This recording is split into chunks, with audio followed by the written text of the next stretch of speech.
ভারতীয় ক্রিকেট দলের অধিনায়ক রোহিত শর্মা বাংলাদেশের পাল্টা হুমকি দিয়ে বললেন মজে লেনে দো, অর্থাৎ তারা বাংলাদেশের দলকে সহজভাবে নিতে চায় না।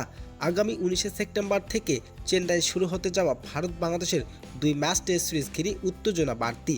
সাম্প্রতিক পাকিস্তানকে হোয়াইট ওয়াশ করা ফেরা বাংলাদেশের দলের আত্মবিশ্বাসের অবস্থানও রয়েছে, যা ভারতের সাবেক ক্রিকেটারদের কিছুটা চিন্তায় ফেলছেন।